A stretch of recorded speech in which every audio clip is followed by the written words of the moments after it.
नमस्कार शेतकरी नागरिकांनो. महाराष्ट्र शासनाने तुकडेबंदी संदर्भात एक अध्यादेश जारी केलेला आहे. या संदर्भात आपण डिटेल माहिती पाहूयात.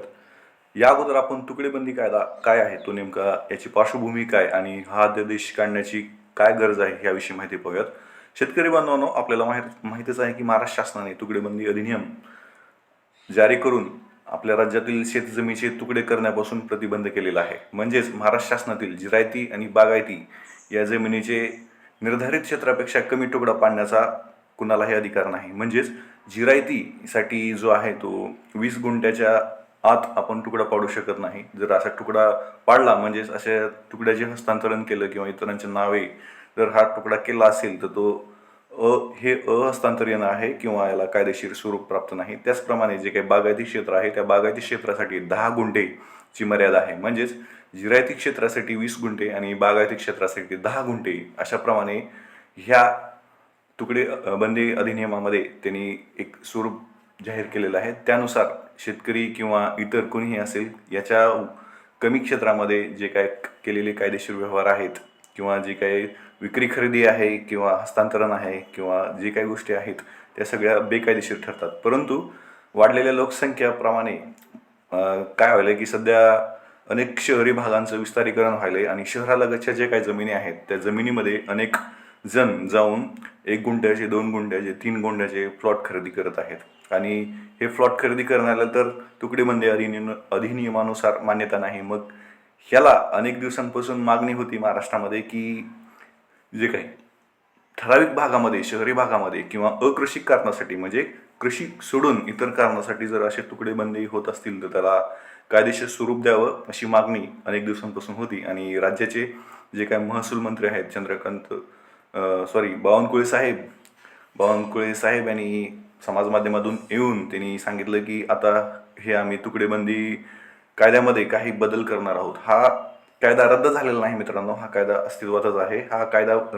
ह्या कायद्यामध्ये बदल करण्यात आलेला आहे काही कलमांमध्ये. म्हणजेच कृषी क्षेत्रासाठी, जर तुम्ही कृषी क्षेत्रासाठी हा कायदा आणखीही लागू आहे. म्हणजे तुम्ही कृषी क्षेत्रासाठी जमीन खरेदी विक्री करत असाल ह्या 20 गुंठे आणि 10 गुंठेच्या मर्यादेमध्ये, ते अजूनही बेकायदेशीरच आहे. परंतु अकृषिक कारणासाठी, म्हणजे तुम्ही राहण्यासाठी किंवा वाणिज्यिक क्षेत्र व्यवसाय करण्यासाठी किंवा तुम्हाला गुंठा घेऊन घर वगैरे बांधायचं असेल तर ते व्यवहार सगळे आणखीही आता ह्या अध्यादेशाच्या माध्यमातून हे लीगल करण्यात आलेले आहेत आणि कृषी क्षेत्रासाठी बेकायदेशीर आहेत म्हणजे आहेत. आता आपण या अध्यादेशाविषयी माहिती पाहूयात. जे काही महसूल मंत्री बावनकुळे आहेत त्यांनी सांगितले आहेत की 5 लाख इतके, 5 लाख किंवा 5 लाखापेक्षा अनेक जण असे आहेत की त्याचा थेट ह्या अध्यादेशाचा फायदा होईल, की ज्यांनी आपल्या शहरालगत कुठल्या तरी क्षेत्रामध्ये तुकडा खरेदी केलेला आहे किंवा 1 गुंठा घेतलेला आहे किंवा 2 गुंठा घेतलेला आहे. अशा सर्व जे काय आपले नागरिक आहेत किंवा इतर कोणी आहेत त्यांना ह्या अध्यादेशाचा फायदा होईल. ह्या अध्यादेशानंतर काही दिवसांमध्ये, 10 दिवसांमध्ये ही काय प्रोसेस आहे काय नाही ही हळूहळू त्याची एक SOP जाहीर होईल आणि त्या SOP नुसार आपण पुढील कारवाई करावी. तोपर्यंत हा अध्यादेश काय आहे आपण पाहून घेऊयात. आपण पाहू शकता महाराष्ट्र शासनाचं राजपत्रामध्ये हा अध्यादेश जारी झालेला आहे आणि याचा दिनांक आपण पाहू शकता 3 नोव्हेंबर 2025 हा दिनांक आहे. आणि त्यांनी अध्यादेश सांगितलेला आहे. अध्यादेशामध्ये सांगितलेलं आहे की सन 2025चा महाराष्ट्र अध्यादेश क्रमांक 10 आहे. महाराष्ट्र धारण जमिनीचे तुकडे पाडण्यास प्रतिबंध करण्याबाबतचे व त्याचे एकत्रीकरण करण्याबाबतचे अधिनियम यात आणखी सुधारणा करण्याबाबतचा हा अध्यादेश आहे, असं पण पाहू शकता. शेतकरी बांधवांनो, आपल्याला माहीत असेल अध्यादेश म्हणजे जेव्हा आपलं विधिमंडळाचं कामकाज बंद असतं त्यावेळेस जर राज्यपालांना वाटलं की एखादी गोष्ट तातडीची आहे किंवा ती त्यावेळेस करावीच लागेल तर तो राज्यपाल अध्यादेश काढून तो कायदा लागू करत असतात आणि त्यानंतर ह्याला विधिमंडळामध्ये काही दिवसांनी मान्यता भेटत असते. आपण पाहू शकता हा अध्यादेश त्यांनी काढलेला आहे. 3 नोव्हेंबरचा हा अध्यादेश आपण पाहू शकता.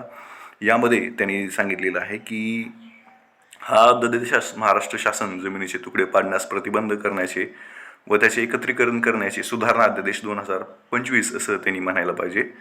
आणि त्यामध्ये काही त्यांनी सरळ दिलेले आहे की बाबा पोटकलम 3 परंतु के आणि स्पष्टीकरण वगळण्यात येणार आहे आणि पोटकलम 3 नंतर परंतु के पोटकलम ज्यादा दाखल करण्यात येणार आहेत. म्हणजे यामध्ये काही कलम वगळले आहेत आणि काही कलम ॲड केलेले आहेत असं त्यांनी सांगितलेलं आहे. आता ह्या संदर्भात आपण थोडक्यात माहिती पाहूयात की या अधिनियमात काहीही अंतर्भूत असले तरी 15 नोव्हेंबर 1965 रोजी किंवा त्यानंतर 15 ऑक्टोबर 2024 रोजी किंवा त्यापूर्वी या अधिनियमाच्या तरतुदीविरुद्ध केलेले जमिनीचे हस्तांतर किंवा विभाजन हे जर अशा जमीन कोणत्याही खऱ्याखुऱ्या अकृषिक, फक्त इथं शब्द दिलेला आहे अकृषिक, म्हणजे कृषी सोडून इतर कारणासाठी, म्हणजे तुम्ही राहण्यासाठी किंवा तुमच्या वाणिज्यिक कारणासाठी किंवा व्यापारधंदा करण्यासाठी केलेलं असेल, वापरली जात असेल किंवा वापरण्याची उद्देशित असेल, तर ती महानगरपालिकाच्या एरियामध्ये असेल, नगर परिषद असेल किंवा नगरपंचायतीच्या हद्दीतील क्षेत्रातील असेल किंवा मुंबई महानगर प्रदेश विकास प्राधिकरण अधिनियम 1974 असेल, म्हणजे हे जे काय महानगरपालिका, नगर परिषदा किंवा या हद्दीमधल्या जे काही जमिनी आहेत त्यांचे तुकडे पाडलेले असेल शेत जमिनीच्या संदर्भातले 1 गुंठा 2 गुंठा, याला त्यांनी थोडक्यात मान्यता दिलेली आहे असं ह्या अध्यादेशातून सांगण्यात येईल. आणि त्याचप्रमाणे महाराष्ट्र प्रादेशिक नियोजन नगररचना अधिनियम 1966 किंवा त्याची अंमलबजावणी करण्यात आलेले जे काय अकृषिक, म्हणजे ह्या हद्दीमधल्या छावणी हद्द असेल किंवा जी काही महानगरपालिका हद्द असेल, नगर परिषद हद्द असेल किंवा इतर काही हद्दी असतील, याच्या हद्दीमधील जे काही तुकडे पाडलेले आहेत आणि त्याला आता ह्या अध्यादेशाच्या माध्यमातून त्याला कायदेशीर मान्यता देण्यात आलेली आहे.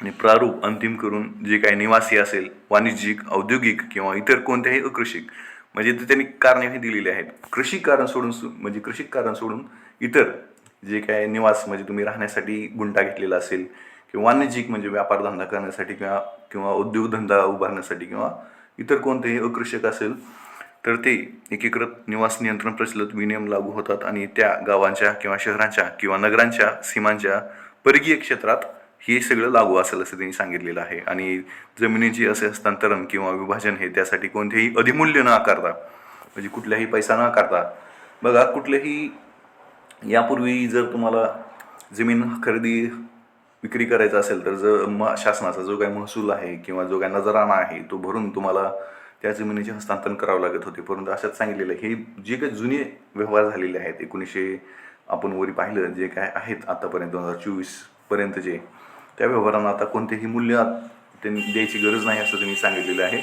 आपण पाहू शकता खाली डिटेलमध्ये निवेदनात त्यांनी सांगितलेलं आहे की महाराष्ट्र धारण जमिनीचे तुकडे पाडण्यास प्रतिबंध करण्यास व त्याची एकत्रीकरण करण्यास कायदा अधिनियम 1947 जो आहे तो राज्यातील प्रतिबंध करतो वगैरे असं सांगितलेलं आहे. आणि काळाच्या ओघात शहरं वगैरे वाढले, नगरपालिकांच्या क्षेत्रात शेतजमिनी त्यांना तुकडे करणं अनिवार्य झालं, राहण्यासाठी विस्तार होता गेला, त्यामुळे ह्या अध्यादेश काढण्याचा त्यांचा मेन हेतू होता असं त्यांनी सांगितलेलं आहे. त्याचप्रमाणे आपण पाहू शकता की सुरुवातीला त्यांनी वस्तुस्थिती लक्षात घेऊन अध्यादेश जारी केलेले होते. आणि ह्या अध्यादेशामध्ये त्यांनी सांगितलं होतं की सुरुवातीला 25% अधिनियमन मूल्य प्रदान करण्यात आलं होतं, म्हणजे 25% रक्कम तुम्ही भरून सुरुवातीला हे जे काही व्यवहार करायचे होते.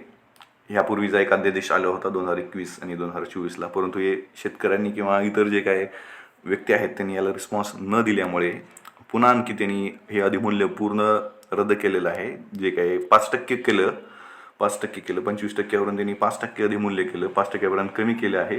तथापि अशा निदर्शनास आले की अधिमूल्य कमी करून देखील अशा तुकड्यांचे बहुसंख्य जे काही भोगवटादार आहेत किंवा नियमाधीनकरण करण्याच्या पुढे येत नाहीत. म्हणजे हे जे काय त्यांनी रक्कम कमी केली नजराना भरायची किंवा जे काही जमीन हस्तांतरण करताना जी काही शासन दरबारी रक्कम भरायची असते त्यांनी सुरुवातीला 25% केलं, त्यानंतर 5% केलं, तरीही हे सगळे जे काय समोर येत नाहीत, ज्यांनी गुंठे पाडले किंवा ज्यांनी गुंठे विकत घेतले ते भोगवटादार समोर येत नाहीत. त्यामुळे आता त्यांनी पूर्ण शुल्कच माफ केलेलं आहे. अशा दृष्टीने म्हणून अधिकार अभिलेख अद्ययावत करण्यासाठी अधिमूल्य न आकारता आता कोणतेही अधिमूल्य आकारलं जाणार नाहीत. यापूर्वीचे जे काही वरील नियमानुसार जे काही वरील मी सांगितलेल्या माहितीनुसार जे काही तुकडे पाडलेले असतील किंवा गुंठे खरेदी केलेले असतील किंवा प्लॉट घेतलेले असतील तर ते आता कोणतंही अधिमूल्य न आकारता याची कारवाई केली जाईल असं यात सांगितलेलं आहे. आता मित्रांनो, हा सरकारने अध्यादेश काढलेला आहे. आपण पाहिलं शासनाचा जो अध्यादेश आहे त्याला कायद्याची मान्यता असते, परंतु येत्या काही दिवसामध्ये महाराष्ट्र शासन आणि एक SOP म्हणजेच एक नवीन नियम सांगेल की कशा प्रकारे आता हे जे काही ज्यांनी गुंठे घेतलेले आहेत, प्लॉट्स घेतलेले आहेत, त्यांना कसं कायदेशीर करायचं ह्याची प्रोसिजर ही काही दिवसामध्ये शासन सांगेल. आणि जेव्हा हे शासन सांगेल त्याविषयी मी एक नवीन व्हिडिओ तुमच्यासमोर आणेल. तोपर्यंत सर्व महाराष्ट्रातील ज्यांनी गुंठे प्लॉट्स खरेदी केलेले आहेत, महानगर क्षेत्र किंवा नगरपालिका क्षेत्र किंवा जे काय छावणी क्षेत्र आहेत किंवा इतर आपण खाली बघितलेले सर्व क्षेत्र यांच्या आसपास अकृषिकरणासाठी म्हणजे शेती सोडून इतर कारणासाठी जे काही प्लॉटिंग वगैरे घेतलेले आहेत अशा सर्व शेतकऱ्यांना आणि सर्व नागरिकांना ह्याचा फायदा होणार आहे. अशाच प्रकारचे नवीन अपडेट्स, नवीन माहिती, शासन योजना पाहण्यासाठी तुम्ही माझं चॅनल नक्कीच सबस्क्राईब करा अशी मी विनंती करतो. व्हिडिओ आवडला असेल तर जास्तीत जास्त लोकांना हा व्हिडिओ शेअर करा, जेणेकरून त्या सर्वांना ह्या गोष्टीची माहिती होईल अशी मी विनंती करतो. धन्यवाद. जय हिंद, जय महाराष्ट्र.